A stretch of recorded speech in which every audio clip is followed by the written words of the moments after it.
Travel nursing can bring you to places you've never been before. Tell us your story.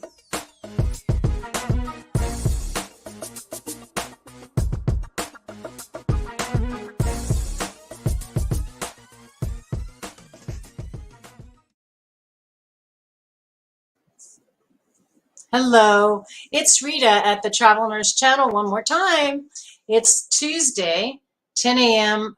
Pacific Standard Time, and that's our usual meeting time, Tuesdays between 10 and 11 Pacific Standard Time. This is a live broadcast, and the Travel Nurse Channel has been around here for those who travel, primarily in the healthcare industry. So we're talking about nurses and doctors and technicians and therapists and LVNs and medical assistants and ultrasound techs and occupational therapists, etc. So we broach different topics that we think would be of interest to you. In this one, what's the title? Rentals and what travelers need. So we've talked a lot about what you need as far as your career, your experience, your reason for traveling, the adventures you're seeking, the cities you want to visit, or the get away from the city, you want to try maybe rural, something a little bit more, what is that word? Oh, now it's going to escape me. That serenity of vernal areas. So whatever it is you're seeking, you will have to stay there. You will have to relocate for the time that you are traveling, which is generally most traditional travel assignments are 90 days, which is 3 months, which is 1/4 of your year. And so I thought, let's talk about that. And some of our sponsors are people that provide rental properties. So if you are one of our sponsors, or you wish to be one of our sponsors, this broadcast may be applicable to you if this is something you're thinking about, because there are a variety of things that will attract the traveler. So at the top of the list, I always need these little reminders. The top of the list, I added, straighten it out, Rita. Safety, right? What is the budget for a traveler? Okay, and convenience. There's a variety of conveniences that are going to be attractive. Convenient, that was a T. Okay, so the top needs, I think, but there's many more. I'm going to talk about them all. But is safety. Your travel person needs to be safe at your property, and there's ways that can happen. The budget and the 1% rule, and there's other ways to check on the budget, and convenience. A variety of conveniences are going to come into place. So I put those at the top of the list. Now, when a nurse is traveling, or a therapist or a doctor or whatever, and the doctors are a little different because they are more likely to be a locum tenens, and those are a little bit longer. And so we're really focusing more on the nurses and therapists on this channel, but I don't mean to leave the doctors out, because I know that is something you all do. I've actually worked with, when I was staffing, with doctors that were doctor couples, or maybe one was a speech therapist and one was a physician, and so they would seek very special assignments that would work for the couple. So so let's talk about safety first, because that's always a priority wherever you're living. And how does the nurse, okay, so there are going to be ads and there are going to be referrals, and your staffing company or your recruiter, whoever you're working with on your travel assignment, should be able to answer some of these questions and actually offer some housing. If you want to seek the housing yourself, you usually get a stipend. Some nurses travel with their homes. They have mobile homes. So there's all different situations, and I don't know where I got that situations from. Maybe TV. Maybe I watch too much TV. Situations. But we're talking about the nurse that will be traveling, that has discovered where he or she wishes to travel, and that he or she will come up too, because safety is important for men and women. But because there's a high percentage of female nurses, not as many as there used to be, but it's probably in the high 80s, maybe even 90s, versus female to male nurses. So back in the day, was definitely in the 90s. And I became a nurse back in the day in the 1970s. Gosh, that just seems impossible when we're talking about 2022, but that's the case, and the white hair proves it. Okay, so safety is important to everyone. And how can you provide safety? I wrote some notes down here. Okay, I think that lighting. So there's going to be a variety of rentals available, and you as the traveler should seek whatever it is you want. Maybe you just want a room in a home. Maybe you want a full living space to yourself. Maybe you're willing to share with a roommate. So maybe you get a small house with a 2-bedroom, 2-bath. So there's all these different options. And of course, the budget's going to be different for them. But first of all, you should, you should know what you prefer. See, me personally, I love spending time with others. I don't need a whole lot of quiet time. I get that when I sleep. I mean, yeah, if I'm reading a book or doing some research, I needed quiet, but that's what, earplugs are for. But at any rate, maybe you do much better solo. So whatever works best for you, you're going to seek safety regardless, right? So lighting, right? If you're just in a room in a home, or if it's a small apartment, say on the 2nd floor or in the basement level or the ground floor, whatever it is, you need safety. So there should be good lighting. Whether you work days or nights, the lighting should be, it should be well lit. Going into the home, exiting the home, if there's more than one entrance, if you use a separate entrance, say yours is on the side of the house, or the back of the house, and then the full-time tenants are in a different entrance, there should be good lighting at every entrance and exit of the home, okay? There should be, and these are questions to ask. It may be if you are the renter, if you are the owner, if you are the owner, these could be key points in your listing. So security cameras, motion detector lights, and everything should be functioning well. So security cameras for deliveries and so forth. What else? What else did I write down? Security cameras, everything in good working order. There should be good secure locks, and there should be locks not just on the tenant's door, but if there is a screen door, so they want some cross ventilation, there should be locks on that. There should be locks on all the windows, and everything should be in good functioning order. So those are the things that I mean by safety.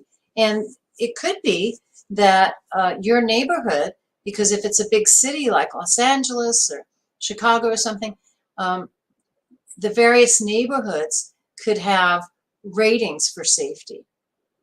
So if you know that, if you can get that from your chamber of commerce or the police, that could be a part of your listing as a positive, safest neighborhood in Chicago, something like that. Okay, budget friendly. That's a top one number. What are you going to spend on that rental, right? Yes, dollars count. Okay, so, and then I wrote 1% rule. That is kind of a broad rule, and it can vary because they're,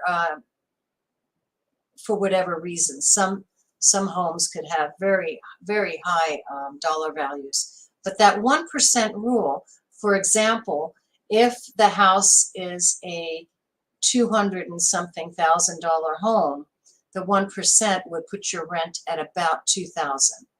So now, if it's a portion of your house, then you have to adjust accordingly, right? So if you have a home, and we have to use round figures because I'm such not a numbers person, but let's just say 200,000. You have a home that's worth 200,000. It has 5 bedrooms, and your family is just 2 or 3 people. So you have 2 full bathrooms and 2 full bedrooms and 2 full bathrooms. Or maybe you have like a mother-in-law flat. Maybe you have that flat that has 2 bedrooms, 1 bath, but has the whole kitchen and a multi-purpose room, whatever. So you're going to rent a portion of your home to a nurse. So that could be 1,000, you know, because you're living in the home and you've got this granny flat. So if you divide the home, it was 200,000. Now it's 100,000. That could be $1,000 rental. That could be super attractive. And maybe the nurse will, maybe you'll rent it to one nurse and she'll have 2 bedrooms so that when her husband visits or her you know, her cousin or her aunt or whatever, maybe that's a comfortable situation for that nurse. But at any rate, you have to, if you're a renter, if you're a landlord, then of course you have to make a profit. You have to consider what your time is worth, what it's going to cost to prepare the place for a tenant, keep it, everything in working order. So you have to budget in your time, your mortgage, right? Your $200,000 home, the budget for that mortgage and so forth. So there's a lot to consider. But that 1% rule is kind of a starting point. It's a starting point for your rental. And it could be that you have a rental that you don't live on the premises. So you have to consider that for yourself. How much time does it take for you to get to where you're living to take care of the property? So if one of the light bulbs gets broken, if the security camera has a glitch. So all of those things need to be considered in the price. But generally, you want it to be budget friendly and you want it to be attractive to nurses. Everybody's on a limited income, so you want it to be competitive. So if you know there's another rental in the area, maybe you've talked to property managers or realtors, and this is what 1 bedrooms are going for. This is what 2 bedrooms are going for. You want to be competitive.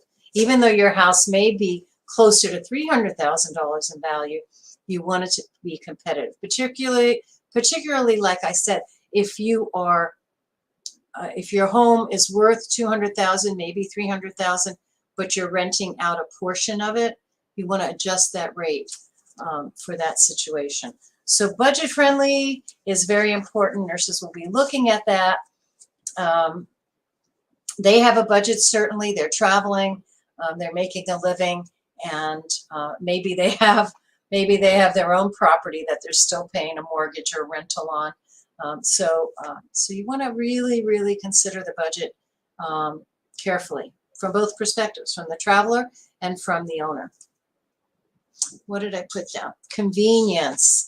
Convenience. Okay, what do I mean by convenient? There's a lot of things that are convenient, but let's just talk about this. The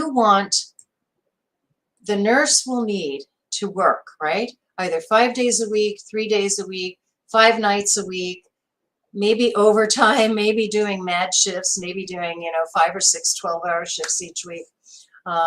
So they need convenience. They don't want to be traveling too far. If it's a city, part of your listing should include the bus, the train, all of the public transportation available to and from the various nearby healthcare facilities, right? So that's a selling point. That's important.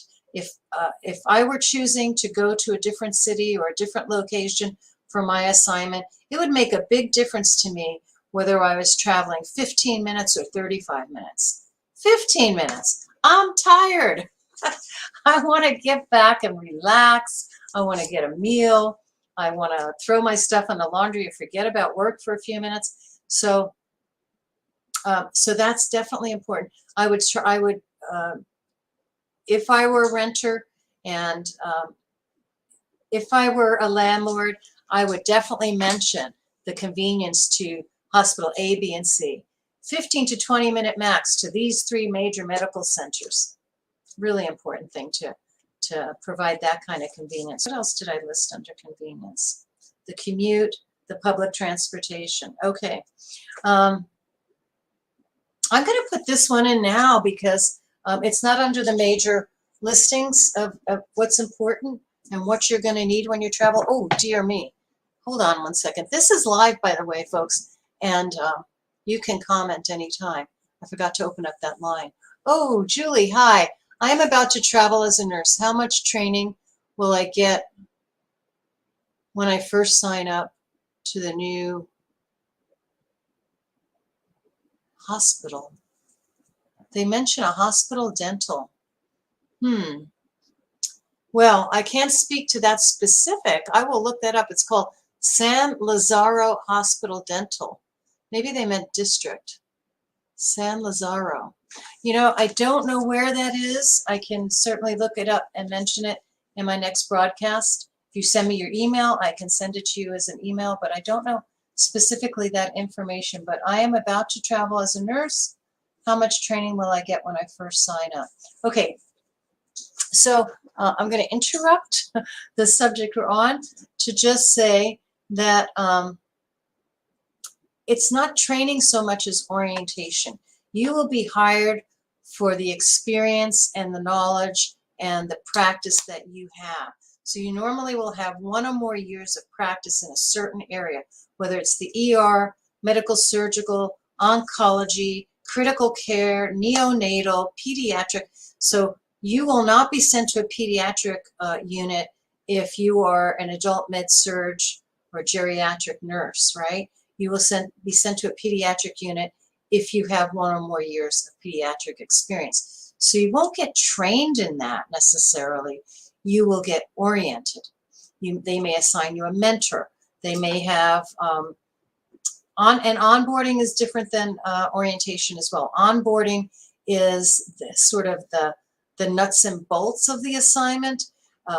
It will talk about safety in the hospital, entrances, checking in, signing in and out, getting paid.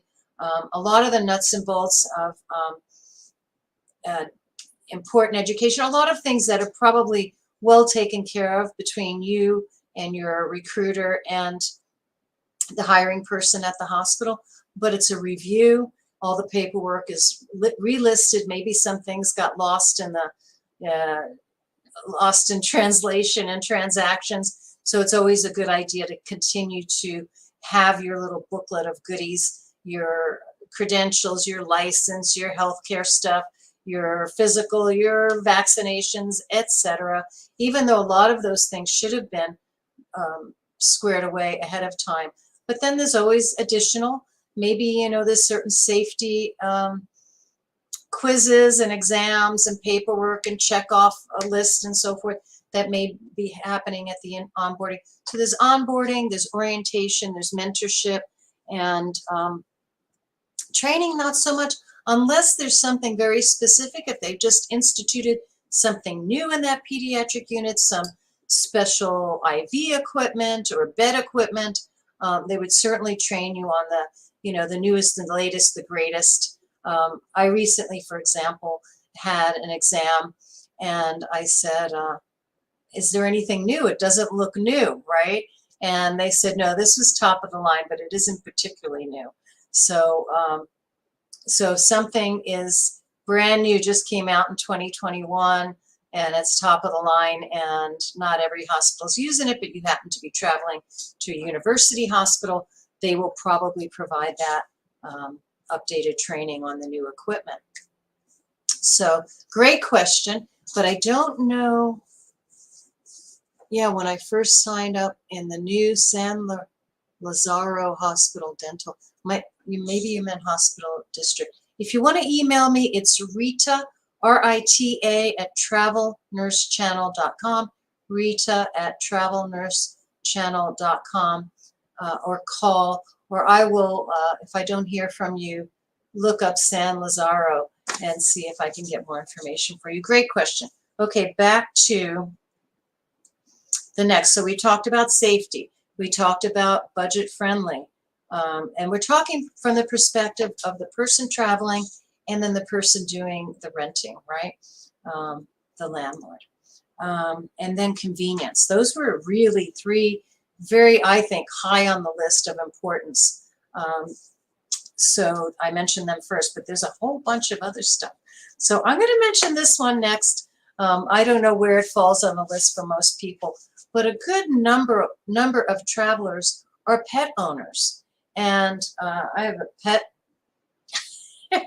My office has a little bed in it, and my pet is sprawled out. One of my pets is sprawled out on that bed. Let's hope the mail was already delivered, so hopefully no squirrels or trucks come by. But my pet, I think if I were traveling, and she's a small pet, she's under 17 pounds, I think. Yeah, closer to 15 probably. So I would probably bring my little darling little pet. And so there would be things I would be looking for at the rental. One, is it pet friendly? Do they allow pets? Is there, excuse me, why I always get itchy? Is it talking that makes me itchy? Or is it just San Diego and our dry climate? Okay, so is it pet friendly? Meaning, do they allow pets, number one? Is there a yard for the dog to run around in, or the cat? Do they allow cats? Let's see. If they have other rentals, if they're, in other words, if it's a roommate situation, that may work out, but then you're going to want to ask, is the roommate coming with a cat or a dog? Because now this dog that I have, this was actually my daughter's dog, but she loves people. But she's not particularly interested in any competition that comes from another pet or a small child. And so when my daughter moved, as much as we all love this dog, we know she's just a bully. She's a bully with other animals and small things and small children and stuff. So we have to watch her like a hawk. But and she lives with another dog, and that other dog is always on her guard. But anyway, so that is something to consider if you're traveling with a pet. Is it pet friendly? And also consider this: if you're traveling with your pet, there may be an additional small deposit for the pet. There may be some stipulations that if your pet would have to be quiet at night when most of the world is sleeping. You may be at work and your pet may be howling and whining for you, or like this one, she barks at every squirrel and truck, and I don't know what she sees or hears, but she has episodes in the middle of the night from time to time. We have to put the choke collar on her. Not the choke collar, it's a bark collar. So then her barking at night will be just like woof, woof. Anyway, so considering pets, travelers, consider your pet and what kind of pet. The pet you adore may not be the most attractive to everyone, like my little Prim. I call her Putin Prim because she's a bully. Anyway, so pet friendly, I think, is high on the list. Would be for me, would be for some travelers, right? Okay, I think this one's kind of high on the list because I don't know how I would survive without it. I used to read a lot more before. Cable and Wi-Fi. I actually remember, oh, excuse me, this chair is probably dangerous. Wi-Fi and cable, very, very, very important. We stay connected, and I'm so grateful for television and cable in particular. I'm very, very upset now about all the commercials, even on some of the cable stations. But if it's a program I want to watch, I put up with it. But yeah, we went to pay TV, and I don't understand why we still have to have commercials. but that's another subject for another time and place. I apologize. But Wi-Fi, oh my gosh, you need Wi-Fi. You may be making Wi-Fi calls. You may be using different apps to connect with family and friends. Even, you may want to FaceTime. You may want to just have conversations, and you need Wi-Fi. So to stay connected with your family and friends, you need Wi-Fi. To stream your favorite shows, you probably need Wi-Fi. To watch your favorite programs, movies, television, whatever, you need the cable. So that is going to be very important. If I were a landlord and I were renting, that would be definitely mentioned in the ads to my travel community, my travel nurse. I don't know which way to. My hair is in my eyes. It's a problem with short hair. You have to get to the hairdresser a little bit more frequently. Okay. Okay, here's another thing for travelers. For most travelers that aren't traveling with their luxury motorhome, that's sort of a pipe dream I have, of having a motorhome. But I want it to be really small and manageable and drive just like an SUV. But then I want it to be, really, really comfortable inside.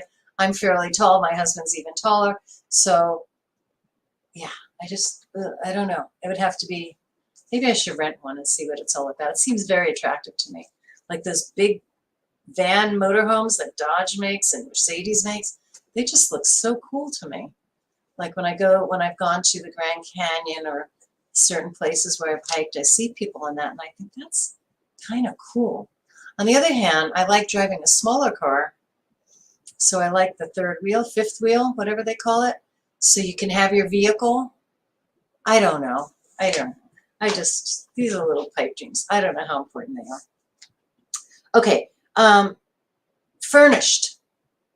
Okay, furnished makes sense. If you're traveling across the country or midway across the country, say you're traveling from Pennsylvania to, I don't know, where you're going. You're going to Arizona for some nice basking in the sun, a little desert beauty.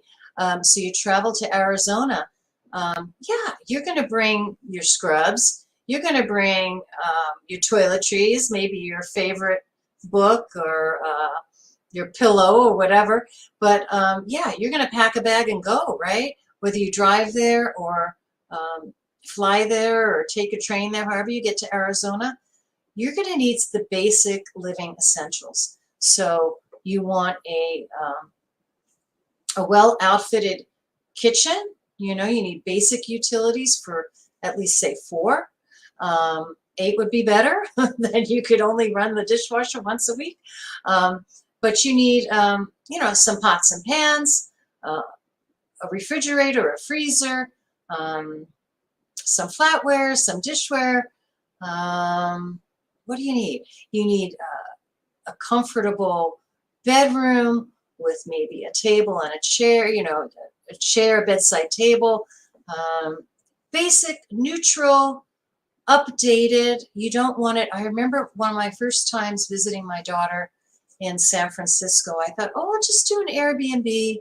I looked to see what would be close to where she was renting. And I didn't need much. I was okay with Airbnb and sharing a bathroom and so forth. But it was so old. I mean, that carpet hadn't been changed probably in 30 years. Like you didn't want to walk barefoot on it. And I had to go next door to the restroom. There wasn't many other people staying there, so the bathroom was fine and clean. But it was really old. I mean, the curtains hadn't been changed in a decade or more. And so it wasn't that comfortable. If I were a traveler at that particular location, I would have probably moved. I couldn't be comfortable there for long. I was busy. I was helping her move. We were doing things around the city. We were shopping. So it was okay. I just hung my hat there, put my little bag there, and, use the bed, check the bed carefully. It was fine. There was an older couple. They probably, I don't know, they didn't recognize that it wasn't that attractive. You know, you want something neutral, clean, updated, and uncluttered. And, you know, if you're going to tea, if you're going to high tea somewhere, it's okay if it's cluttered, as long as it's clean, right?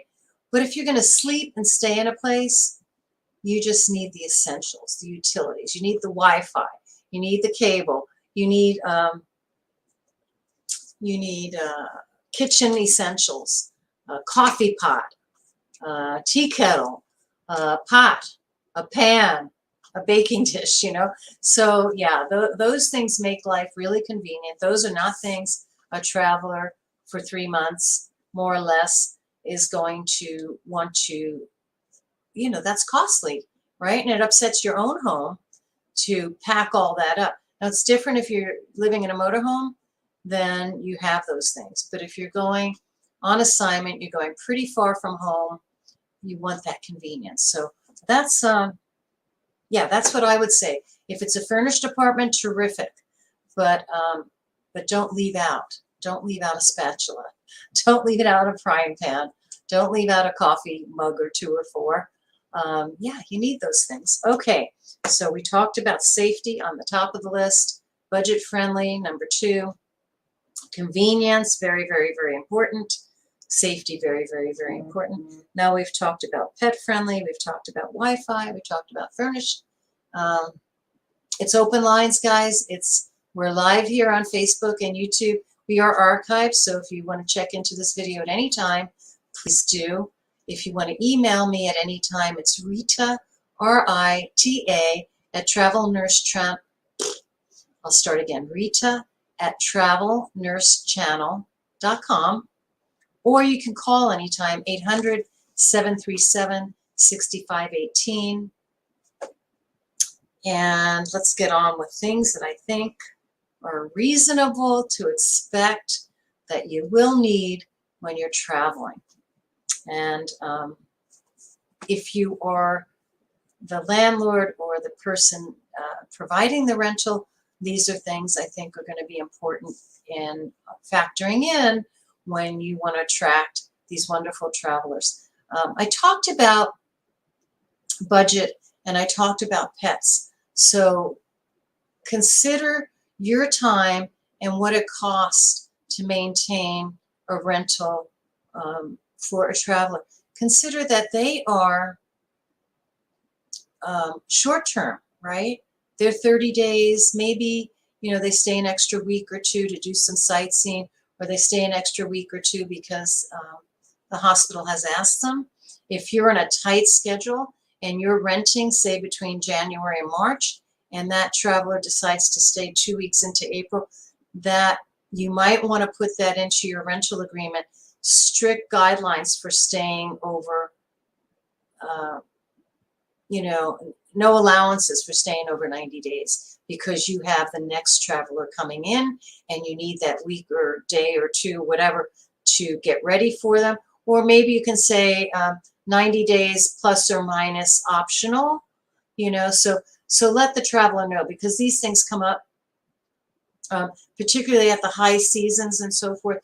So generally it's going to be 90 days. So if you're the renter, know what you can manage and not manage as far as being flexible with that and what it will mean to the traveler. And travel nurses, here's the thing, it could be negotiable as far as, next subject, utilities, right? Are you going to pay for gas, electric, water, and so forth? In California, we pay a lot of money for water. We do. But if you want to be competitive, Mr. Renter, rentee, renter, landlord, not charging for utilities could be attractive. If some of the other landlords in town, say you live very close to a couple of big medical centers, like in San Francisco, you may want to say rent includes utilities, includes all utilities and Wi-Fi and cable, all these wonderful amenities that you have could make or break the traveler's decision on who and where she's choosing. So yeah, utilities are usually waived for travelers that are staying 90 days. Now, if you are the landlord and you have some flexibility, note that in your ads when you talk to recruiters, or whether you run the ads independently. That would be a selling point, because utilities, woof, like in California, water, gas, electric, most places is pretty expensive. So so that's nice. Like my daughter she moved recently from my home, not too far, thank goodness.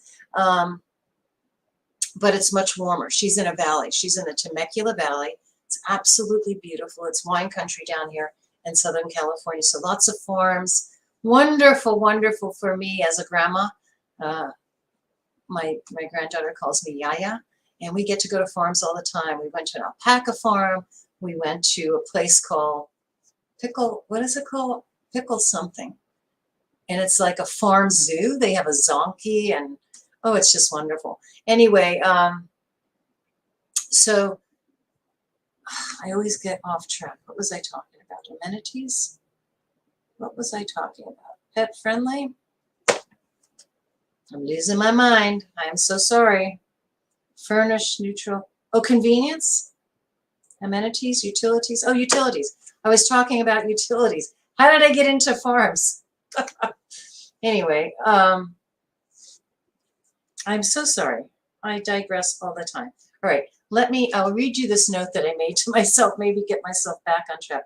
I said, this is really to the landlord. It's nice to gain info on the various amenities in your area.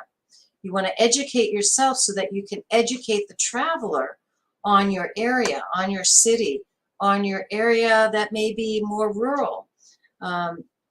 If there are annual events, or if there are local events like this, like the farms, or the petting zoos, or whatever, points of interest. If you're in a more urban area, you might want to know where the local bars and restaurants are, the points of interest in the city, the museums, the parks, the dog park for your renters that are going to have travel with their pets. I also wrote down under that I'm going to get to the last one, that I also think all of these are really, really important to travelers, travel nurses, travel therapists. All of these are going to be important. But I also wrote down under amenities, you want to say walking distance to the grocery store, walking distance to two or more terrific coffee shops, walking distance to other amenities, dining, movies, maybe walking distance to a beautiful stream or a beautiful lake, a state park. So, so you do want to mention the amenities that are near you, and don't fake it. Just tell it like it is. If the park is 3 miles away, that's not necessarily walking distance. Walking distance would be a mile-ish, or in a city blocks you could mention. Beautiful state park, 4 city blocks to the east. So whatever it is that you have available as an amenity, whatever type of area that you're in, you want to mention those things. And then, oh, this is what I wanted to mention. You want to have access to laundry. The last thing, particularly a nurse working nights, and maybe she's done 2 or 3 night shifts and, kept an extra scrub top in her locker and it got soiled by a sick patient. She's changed. So now she's used up in 3 shifts, 4 sets of scrubs. She wants to throw them in the laundry, have something to eat, relax. She does not want to make a trip to the laundromat at 8 in the morning after a long, hard, messy 12-hour shift, he or she.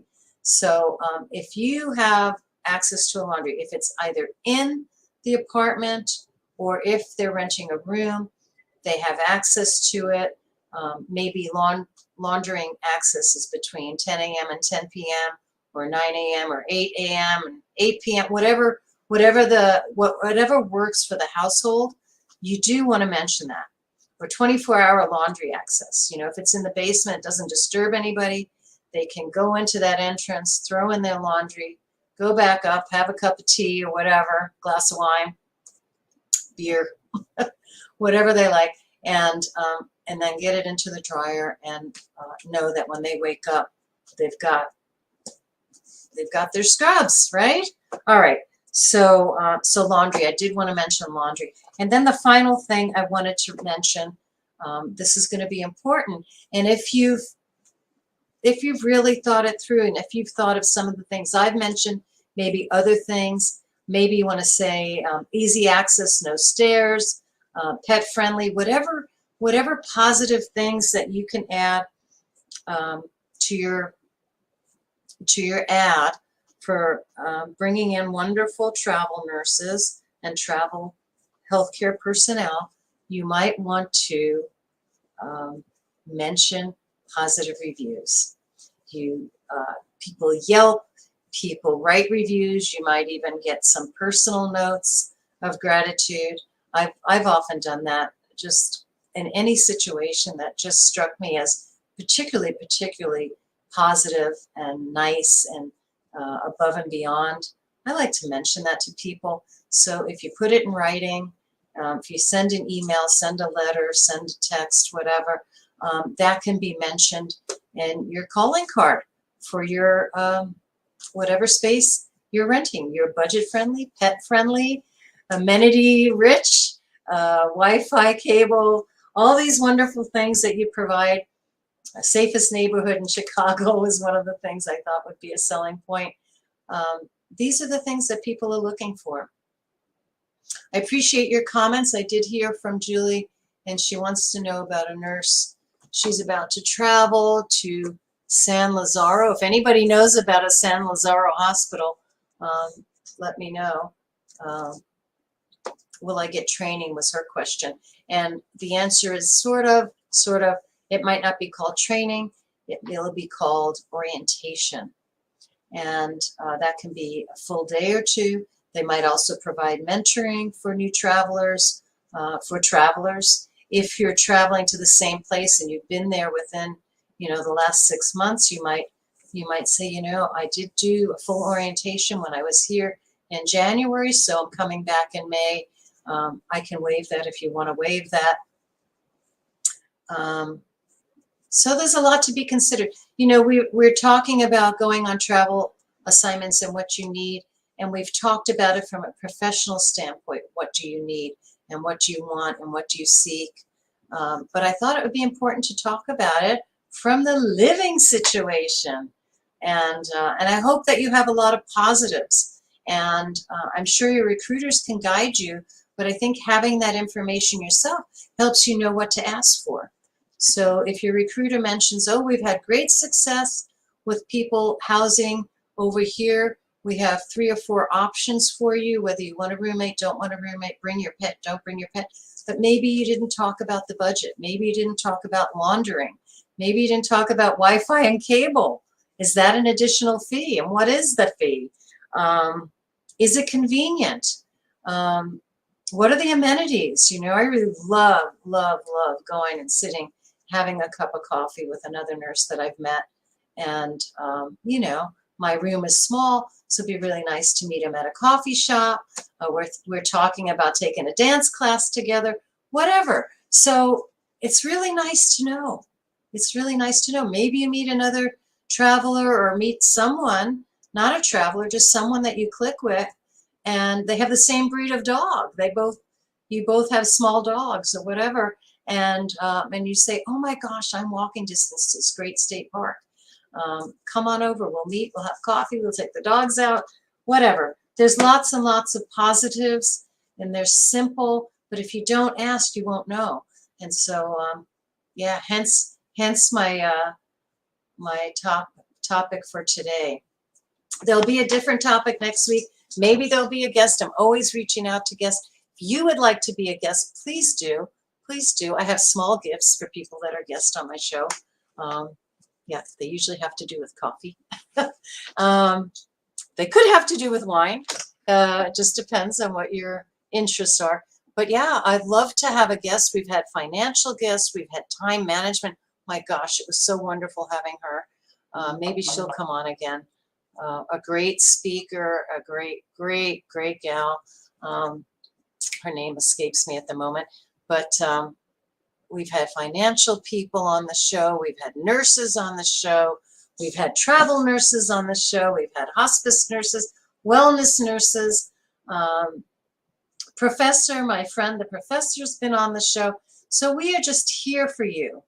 At any point in the healthcare world that interests you, in the travel industry of healthcare, that's what we're all about. I hope I'm touching on subjects that interest you. I know everybody's schedule is different. And so this one, I thought, I really, in a couple of years, I've never really touched on this subject, except to say in the list of things that you will be contracting, license or license reimbursement or, education reimbursement. I've always mentioned stipends for housing, but we've never gone through the list of what you're really going to need in housing. And if you want it, I think these are some of the top. We talked about really at the top of the list. You want it to be safe housing. You want it to be convenient. You want to be able to get to the facility easily, readily. What is in the budget and what the 1% rule is talking about. And then many other things that I think are going to be important to you all as you travel, to make it a positive experience. Well, let's see, we've chatted away the better part of an hour.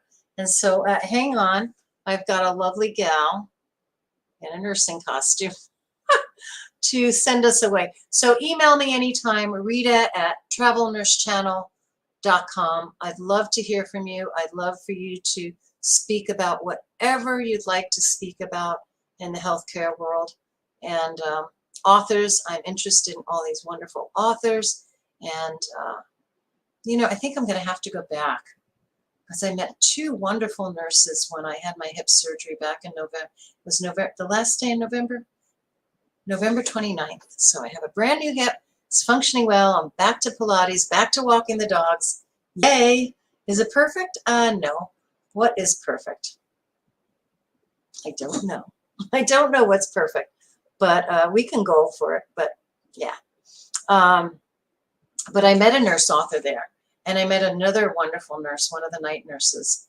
So, and I don't know, it could have been the drugs, could have been not being organized, but I had their information, and I cannot find it. So maybe I'll just go back to that hospital and talk to them. They were wonderful. Let's see. Call me, email me, tune in. We do this for you. Travel Nurse Channel. Okay, I'm going to sign off, but hang on. Got a show for you. Travel nursing can bring you to places you've never been before. Tell us your story.